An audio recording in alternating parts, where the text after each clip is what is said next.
오늘 저희들 함께 보실 하나님 말씀은 로마서 14장 1절에서 12절입니다. 믿음이 연약한 자를 너희가 받되 그의 의견을 비판하지 말라. 어떤 사람은 모든 것을 먹을 만한 믿음이 있고 믿음이 연약한 자는 채소만 먹느니라. 먹는 자는 먹지 않는 자를 업신여기지 말고 먹지 않는 자는 먹는 자를 비판하지 말라. 이는 하나님이 그를 받으셨습니다. 남의 하인을 비판하는 너는 누구냐? 그가 서 있는 것이나 넘어지는 것이 자기 주인에게 있음에 그가 세움을 받으리니 이는 그를 세우시는 권능이 주께 있습니다. 어떤 사람은 이 날을 전날보다 낮게 여기고 어떤 사람은 모든 날을 같게 여기나니 각각 자기 마음으로 확정할지니라.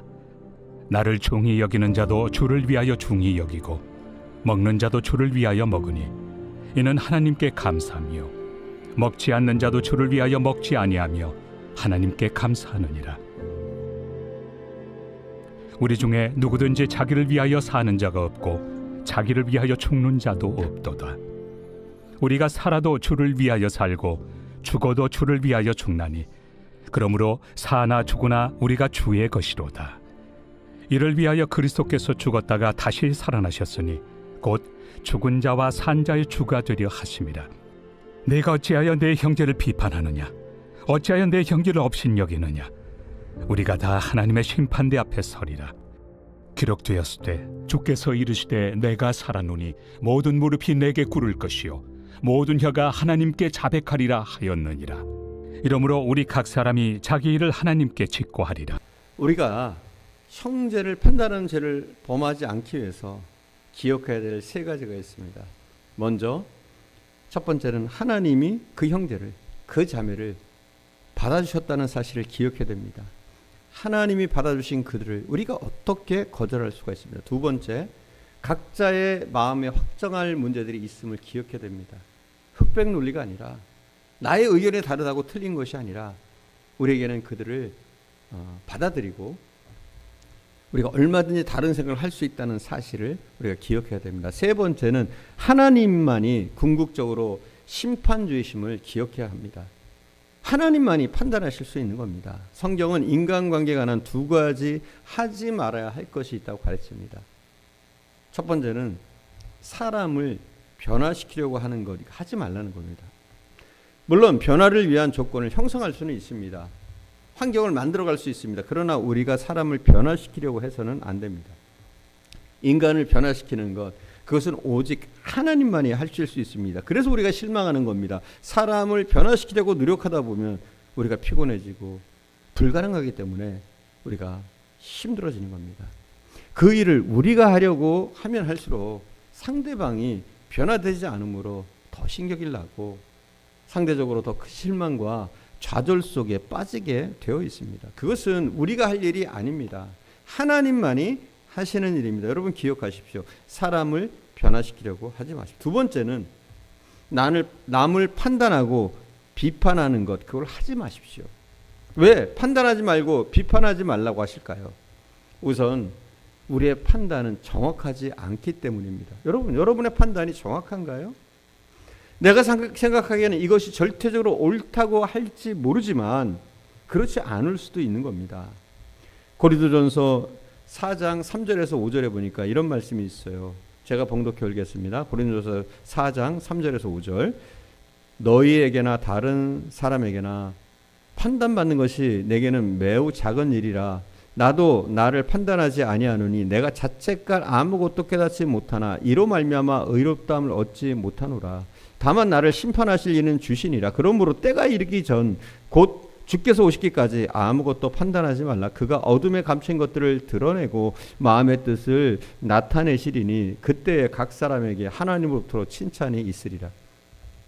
여기서 바울 사도는 자기도 자기 스스로를 판단하지 않겠다고 말하고 있습니다. 우리도 우리 자신을 판단하지 말아야 합니다. 어떤 사람들은 자기 자신의 판단을 하다가 빠져나올 수 없는 깊은 자학의 늪에 빠져버리는 경우를 종종 보기도 합니다. 그러나 바울은 나도 나를 판단하지 않겠다 이렇게 말을 합니다. 그리고 그 이유는 내가 나를 판단하는 것이 정확하지 않기 때문이라고 말하고 있습니다. 4절에서 자기 스스로 생각하기에 자책할 아무것도 깨닫지 못한다고 하더라도 그것이 하나님 보시기에 의롭다면 얻을 수 있는 것이 아니고 오직 판단하실 이는 누구요? 주님이시라는 겁니다. 5절에서 우리가 형제를 판단하지 말아야 할 또 하나의 이유가 나오는데 우리의 판단이 첫 번째는 정확하지 않기 때문이고 주님만이 판단할 수 있는 유일한 권한을 갖기 때문이라는 겁니다. 주님만이 우리를 판단할 수 있습니다. 그 권한은 주님만이 가지고 계십니다. 오늘 본문 9절에서 그리스도는 죽은 자와 산 자의 주님이다 이렇게 말씀하고 있습니다. 디모데후서 4장 1절에 보니까 하나님 앞과 산 자와 죽은 자를 심판하실 그리스도 예수 이렇게 말씀하고 있습니다. 우리의 심판주가 되십니다. 예수 그리스도만이 우리의 유일한 심판주, 심판자. 우리가 판단하고 우리가 정죄하는 것이 아닙니다. 한 사람의 삶에 대한 진정한 판단은 살아있을 때보다는 죽고 난 후에야 알 수가 있습니다. 그런데 그리스도는 산 자를 심판하실 뿐만 아니라 죽은 자도 심판하시는 분이십니다. 그분만이 심판과 판단의 유일한 권한을 갖고 계십니다. 여러분 기억하십시오. 그래서 본문의 로마서 14장 4절에서 형제나 자매를 쉽게 판단하는 사람들에게 이렇게 말씀하고 있습니다. 남의 하인을 판단하는 너는 누구냐? 그가 서 있는 것이나 넘어지는 것이 자기 주인에게 있음에 그가 세움을 받으리니 이는 그를 세우시는 권능이 주께 있습니다. 말씀하고 있습니다. 인간을 판단하고 심판하실 유일한 권한을 갖고 계신 분은 우리 주님 예수 그리스도입니다. 그 주님은 마지막 심판날을 작정하셨음에도 이 순간 이 시점에 우리를 세우는 일을 하고 계십니다. 주님은 사람을 세우십니다. 연약한 자를 세우십니다. 만나면 격려하고 칭찬하는 일은 주님이 하시는 일입니다. 사랑하는 여러분, 주님의 마음에 드는 사람이 되기를 갈망하십니까? 제발 비판하지 마십시오. 사람을 만나면 따뜻하게 격려하시고 칭찬하시고 세워주는 사람이 되십시오. 심지어 심판의 권한을 갖고 계신 우리 주님조차도 심판을 유보하시고 그 사람에게 기회를 주시고 그 사람을 일으켜 주시기를 원하시는 줄 믿습니다. 그리하여 그 사람이 쓰임받기 합당한 사람이 되도록 주님은 만들어 주십니다. 이것이 놀라운 우리 주님의 은혜입니다. 주님께서 공의로운 판단을 할 수 있는 분이심을 여러분 기억하시기 바랍니다. 아니, 주님만이 유일하게 우리를 판단하고 심판하실 수 있는 분임을 기억해야 됩니다. 판단할 권한도 심판할 권한도 주님께 있음을 기억하십시오. 우리가 각 사람이 심판대 앞에 드러나 우리도 심판을 받아야 한다면 주님이 하셔야 할 심판 우리가 하지 마시기 바랍니다. 오직 주님만이 심판하실 수 있어요. 주님이 심판하시기 전에 우리가 심판하는 그 일은 죄악에 속하는 영역입니다. 인간을 변화시키는 일, 그리고 사람을 판단하고 심판하는 일은 주님의 고유의 권한에 속하는 것입니다.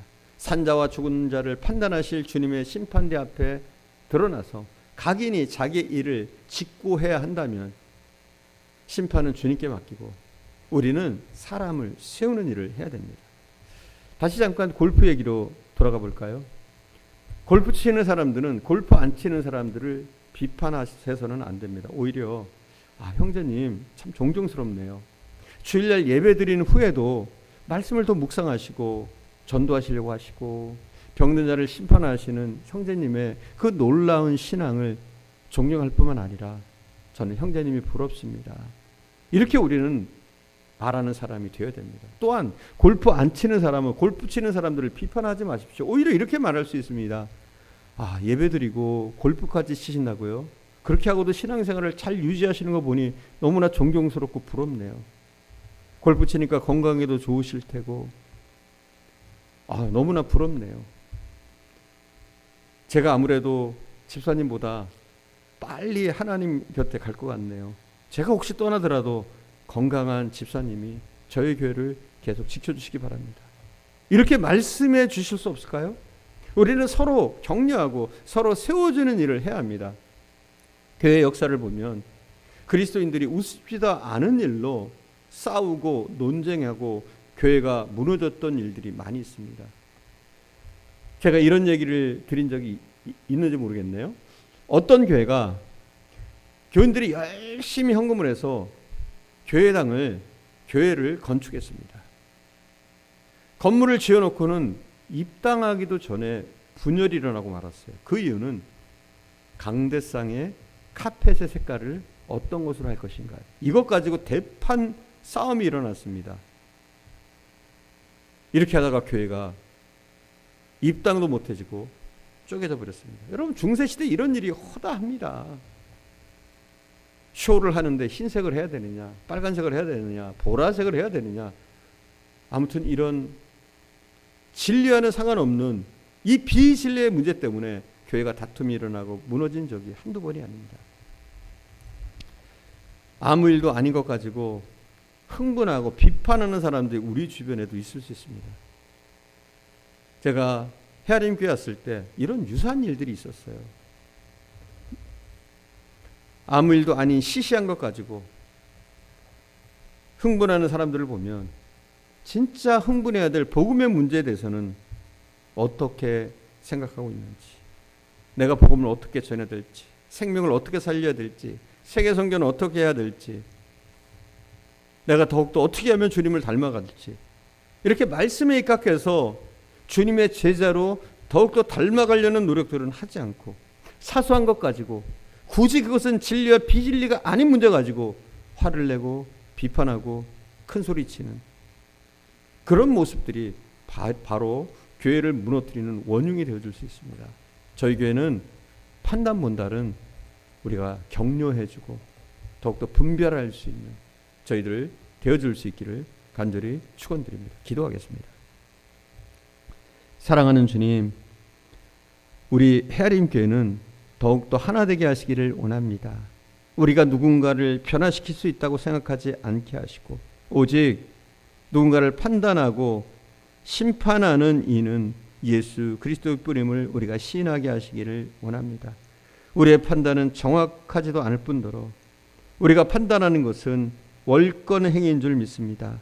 우리가 율법에 매어 형제를 판단하거나 정죄하는 자들이 되어지지 않도록 인도해 주옵소서. 오직 우리도 주님처럼 사람을 세우는 일, 그들을 격려하고 칭찬하는 일에 인색하지 않도록 열심을 낼 수 있도록 인도하옵소서.